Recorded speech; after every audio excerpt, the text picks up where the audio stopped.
When I was a kid, gaming wasn't about frame rates, DLCs, or massive open worlds. It was about pure fun, sitting in front of a chunky TV with a wired controller and no save points. Every win felt legendary. These are the games that shaped how I see gaming today. The ones that taught me patience, sparked my imagination, and still hit just as hard decades later. Hopefully there are games in this video you can relate to. If not, let me know in the comment section which games you grew up with. Without further ado, let's get into it. Proper gaming, Davu style. Muppet Monster Adventure. I first played this one at a friend's house. They borrowed it for weeks. These days I rewatch walkthroughs on YouTube. Sure, I could emulate it, but it wouldn't feel the same. Muppet Monster Adventure is a collectathon with a vibe somewhere between Crash Bandicoot and Spyro. Imagine if Crash wasn't linear and had more freedom, like Spyro's open levels. You unlock new monster abilities, like flying as a bat, or climbing walls using the Wooka Wooka Werebear amulet. It's challenging, no doubt, but rewarding. The platforming is solid and the levels are filled with hidden collectibles that make exploring worth your time. Mickey Mania. Now this game is tough.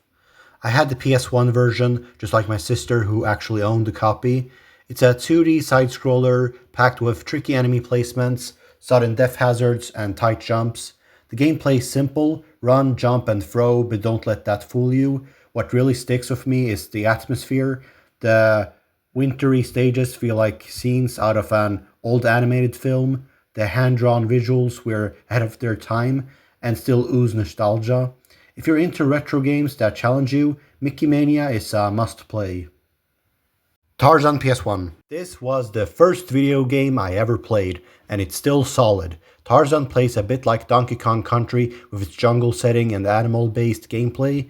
You swing from vines, leap across treetops, and even ride animals. The cool part, it mixes 2D platforming with 3D perspectives. Some levels are full-on 3D, while others just feel 3D thanks to the camera angles.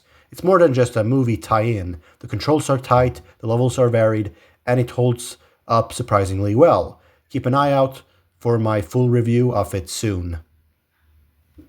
Sonic the Hedgehog 2 on the Sega Genesis or Mega Drive. This one's a classic, and for good reason. I grew up with Sonic 2, so it earns its spot here. I didn't play Sonic 3 until I was 11, but Sonic 2 was my first taste of speed-based platforming, and man, it still delivers. The gameplay is fast, smooth, and full of secrets if you're curious enough to explore.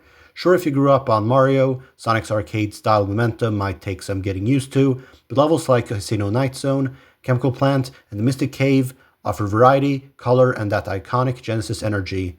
Even today, it's one of the best action platformers ever made. Rayman. Let's wrap this up with one of the toughest, Rayman.